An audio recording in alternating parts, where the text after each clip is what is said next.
पितृदोष है, ये आपको पितृदोष है, ये आपको कैसे मालूम पड़ेगा?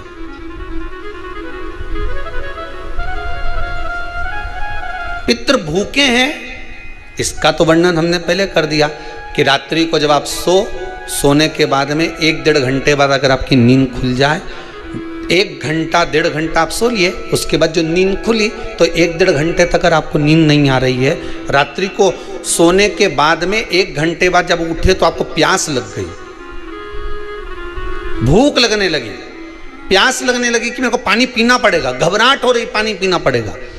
1-1.5 घंटे सोने के बाद अचानक नींद खुले और आपको प्यास लगे, समझ लेना आपके पितृ भूखे हैं और प्यास है।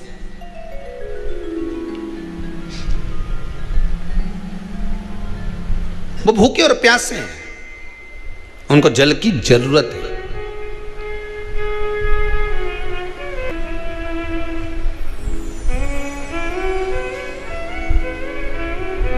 किसी भी नदी में, सरोवर में, कुंड में, बावड़ी में, तालाब में, आप तीर्थ में जाकर जब स्नान करते हैं तो स्नान करने के बाद एक काम का नियम बना लो कि अपने हाथ की अंजलि में जल लेकर अपने पूर्वजों को देना।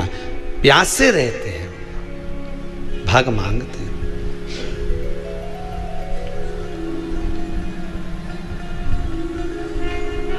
भाग प्राप्त करना। 3 वृक्ष पितरों के तुल्य हैं। नैमिषारण्य की कथा में भी कहा था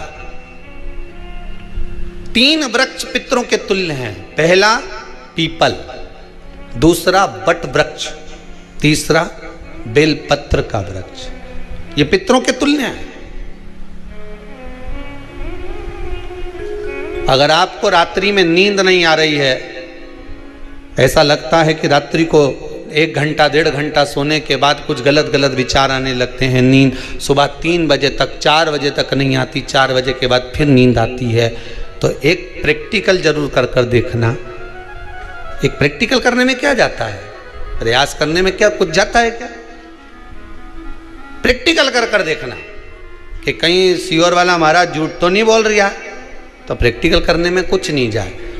1 लोटा पानी लो, उसमें थोड़ा सा कच्चा दूध डाल लीजिए, श्राद्ध पक्ष चल रहा है, बेलपत्री का पेड़ या पीपल का पेड़ या बट का पेड़, इन पेड़ के नीचे ले जाकर उस दूध को दोपहर में सुबह 10 बजे से लेकर 12 बजे के बीच में ले जाकर चढ़ा दीजिए। रात्रि को फिर ना आपको प्यास लगेगी, ना भूख लगेगी, नींद एक बार लगी तो सुबह ही खुलेगी। प्रैक्टिकल करने में क्या जाता है? पानी डालने में तुम्हारा कुछ जाएगा? अरे बोलो तो सरी, हमें 10 रुपया का दूध जरूर उसमें, और तुम इतनी चतुर हो, इतना सारा दूध थोड़ी डालोगी, तो 2 चिल्ली का डालोगे। कहाँ तुम इतना डालने वाली हो है?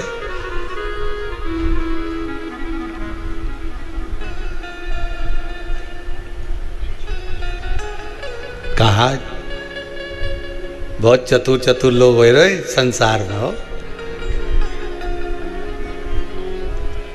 भले पूजन पाठ नहीं करे, पर कहीं का एकदम मिलने आ जाए ना, क्या अम्मा जी है क्या पाठ कर रही है, फिर वो भी बैठ गई तुरंत, अभी तो सोई थी,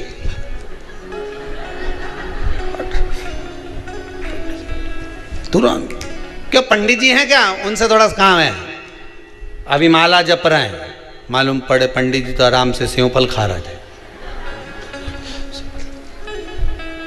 अब प्लेट सोफा के नीचे घुसे तुरंत।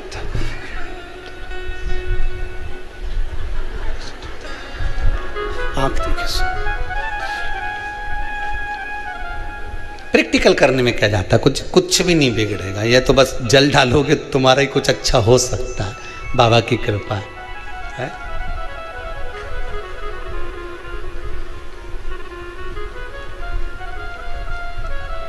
3 वृक्ष पितरों के तुल्य हैं। पहला जम के बोलिए पीपल, दूसरा बट वृक्ष, तीसरा बेलपत्री का वृक्ष। तीनों पीपल के वृक्ष में 52,000 ब्राह्मण एक साथ निवास करते हैं। इसलिए पितृतुल्य है। बट वृक्ष ब्रह्मा जी के मस्तक से बना, इसलिए पितृतुल्य है। और बेलपत्री का वृक्ष माता पार्वती जी के अश्रु से बना।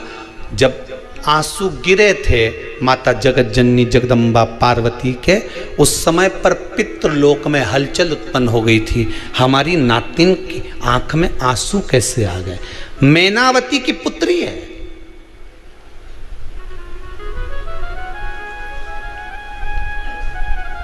पितरों की नातिन, इसकी अश्रु कैसे गिर गए? पार्वती जी ने कहा ये आंसू नहीं, मेरा पुण्य भाग प्रकट करती हूं बेलपत्री के रूप में। तो पितरों ने वर दिया था कि ये बेलपत्री का वृक्ष हमारा आशीर्वाद है, इसके नीचे अगर कोई दीप लगाता है, शिव को स्पर्श कर चढ़ाता है, उसके पितरों की शांति होगी। हम स्वयं उसको आशीर्वाद देने के लिए पधारेंगे। बेलपत्र का वृक्ष पितृतुल्य।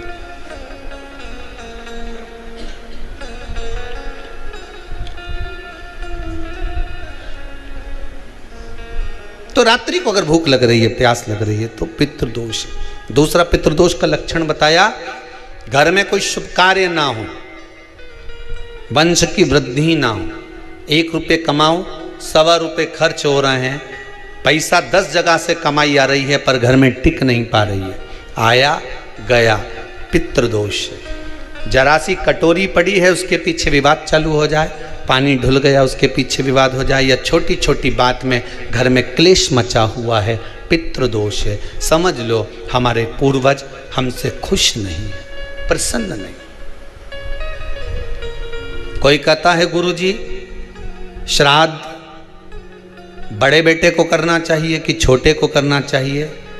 शिव महापुराण की कथा कहती है, अगर जायदाद का पूरा हिस्सा बड़े ने लिया हो और तुमने अपनी माता का दूध ना पिया हो तो एक ही को कर लेने दो। अगर माता का दूध पिया है और अगर एक अंगूठी भी ली है, जरा सा एक कपड़ा भी अगर सास का लिया है, तो श्राद्ध तो तुझे करना ही पड़ेगा, करना ही पड़ेगा। तूने मेरा दूध पिया है तो बिल्कुल जम के तो बोलो। अगर तुमने उनका कुछ खाया है तो कि अब एक काम और हो सकता है, गुरुजी वो श्राद्ध अगर हम नहीं करें और बड़े भैया करें और हम उन्हीं के यहाँ चले जाएं तो चले जा, मना कौन कर रहा है? पूड़ी का तेल तू ले जा, खीर का दूध 2 थैली तू खरीद के ले जा। जितना वहां वो सेवा करे उतनी सेवा तुम करो। गलत है क्या? जायदाद का भी तो हिस्सा किया था। सुई की नोक के बराबर नहीं दूंगा ने, ईंट इधर खसकी है तो हमारी इधर खसका दीजिए। हमारी बसियत में इतना लिखा है तो फिर बसियत में ये भी लिख के जाना चाहिए था। मैं तो क्यों सबके, तुम डरो मत ही रहे एक भी। जब छोरा छोरी के जब सब सामान, प्रॉपर्टी दो ना, जमीन दो ना, जायदाद दो ना, सारा सामान छोरा छोरी के दो, तो उनके लिख के भी जाओ कि हमारी श्राद्ध कर दे अच्छे से, नहीं तो भूतड़ी बन के सताऊंगी। देखिए श्राद्ध करो। कितना दिया तुमको? बोलो, ईमानदारी से बोलना, कितना दिया? ढेरों। और एक बात बहुत अच्छे से कहूंगा, आप लोगों के जीवन में उतरे। अगर मायके में भाई, मायके में भाभी, मायके के लोग अगर आपके माँ बाप का श्राद्ध नहीं करते हैं तो बेटी भी अपने माता पिता का श्राद्ध कर सकती है। उसने भी दूध पिया है अपने माता पिता का, पर वो श्राद्ध का भोजन कौन कराएगा? बेटी का पुत्र हो, बेटी की पुत्री हो, वो कराए। और नाम वो नाना नानी का ले ले, करे। अगर वो नहीं कर रहे हैं, वो नहीं संभालते, वो नहीं जानते, तो आप करो,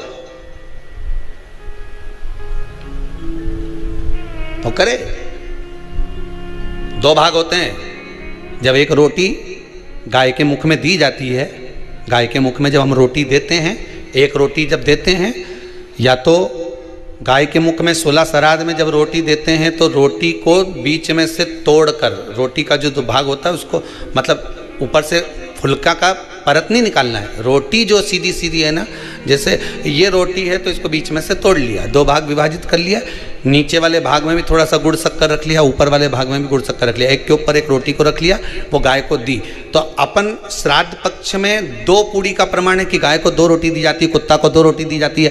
2 पूड़ी रख के देते हो कि नहीं देते? आप लोग तो देते होगे, 2 पूड़ी के ऊपर पूड़ी रखकर, थोड़ा सा मीठा रखकर, नमकीन रखकर, कुत्ते को भी देते, 2 पूड़ी तोड़कर कागा को भी देते। 2 पूड़ी का प्रमाण कहाँ से आया?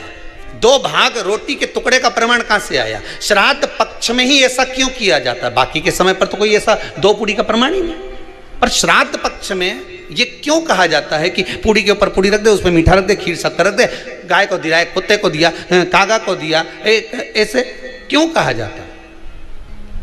उसका कारण क्या होता है?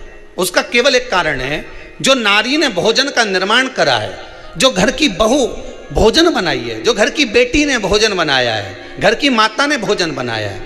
महाराज, पिता पुरुष एक कुल को तारता है, बेटी 2 कुल को तारती है। जब श्राद्ध पक्ष में 2 भाग रोटी के कर कर गाय को देती है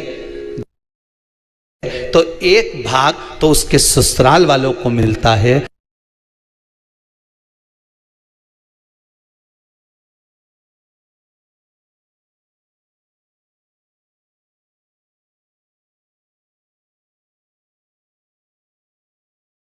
मायके को भी मिले, ससुराल को मिले। जब गया जी का पिंड होता है तो नाना नानी सबका स्मरण कराया जाता है। 2 भाग,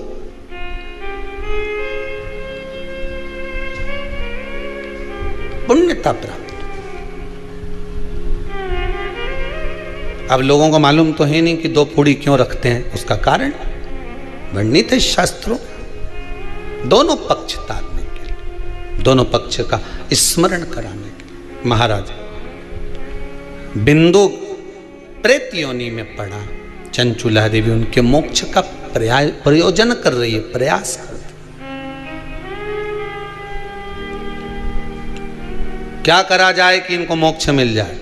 कहा शिव महापुराण की कथा। पार्वती मैया की सहेली बन गई और पार्वती मैया ने शिव महापुराण में प्रेत योनि से मुक्त होने के लिए कहा, तुम रुका जी के यहाँ जाओ, देवऋषि नारद के पास जाओ। नारद जी ने तुमरुका जी के पास भेज दिया। क्यों? नारद जी जानते हैं मैं कथा नहीं कह सकता, मैं कथा सुन सकता हूं पर कह नहीं सकता। कहने के लिए मुझे बैठना पड़ेगा, सुनने के लिए हो सकता है कि मैं चले जाऊं, वापिस आकर बैठ जाऊं।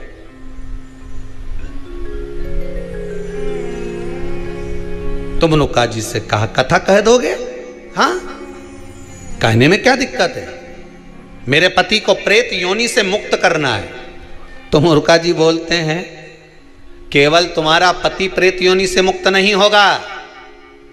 तुमरुका जी ने शिव महापुराण में कहा, सुनो चंचुला देवी, केवल एक व्यक्ति शिव पुराण से नहीं तरता, इस बिंदुक जैसे ना जाने कितने प्रेत इस वायुमंडल में घूम रहे होंगे, ना जाने कितने पितर, ना जाने कितने आहूत, ना जाने कितने वासुक इस वायुमंडल में घूम रहे होंगे। तुम्हारा पति तुमको दिखा नहीं, तुम्हारा बिंदुक तुम्हें कभी नजर आया नहीं, फिर कारण क्या था? बस मन में शांति नहीं है।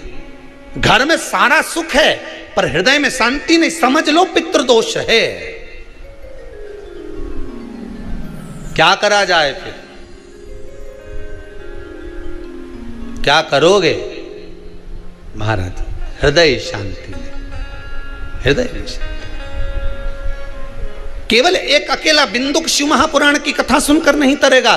तुमरुका जी कहते हैं जिस समय पर मैं शिव महापुराण की कथा कहूंगा, सुनो चंचुला देवी, इस संसार के इस भूमंडल पर मृत्यु लोक में जितने भी जीव इस संसार सागर में भटक रहे होंगे, शिव महापुराण की कथा सुनकर वो भी तर जाएंगे। ये अकेली बिंदुक को तारने वाली नहीं है। इस मृत्यु लोक में जो विराजमान, आज भी नियम है महाराज, श्राद्ध का भोजन टेबल पर नहीं कराया जाता, श्राद्ध का भोजन ब्राह्मण को कुर्सी पर बिठाकर नहीं कराया जाता, श्राद्ध का भोजन किसी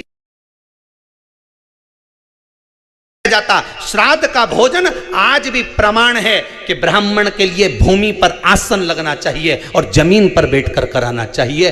तब क्यों? क्योंकि इस भूमि पर बैठकर जब भोजन कराएंगे, इसी भूमि से ना जाने कितने पितृ गए, कितने तर्पण हुए, कितनी तिलांजलि हुई, इसी भूमि से, इस रज से, इस कण से ना जाने कितने जीव चल गए। अब लकड़ी पर या टेबल पर या कुर्सी पर बैठकर ब्राह्मण को भोजन कराने का प्रमाण नहीं है। अब आपका फैशन ज्यादा हो गया तो बात दूसरी है। पंडित जी ऊपर बैठ के खा लोगे क्या? पंडित जी तो बोल देंगे अच्छा है खिला दो।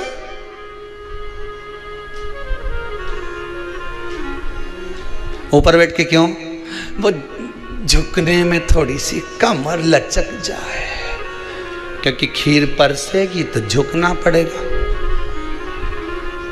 अब ब्राह्मण अगर भोजन करने आसन पर बैठेगा, तुम अगर थोड़ा झुककर परसोगी, ब्राह्मण के सम्मुख में आप थोड़ा सा भोजन कराते समय झुकोगी। जरा विचार करिए, यशोदा मैया के घर में संतान नहीं थी। यशोदा जी श्रावण के महीने में श्रावणी करने आए हुए ब्राह्मण को मात्र खीर परोसने के लिए गई थी। 52 साल की उम्र थी, संतान का सुख नहीं दिख रहा था, खीर परोसने के लिए गई। उतनी देर में ब्राह्मणों ने देखा इनके घर में संतान नहीं है, पुत्र भव कह दिया और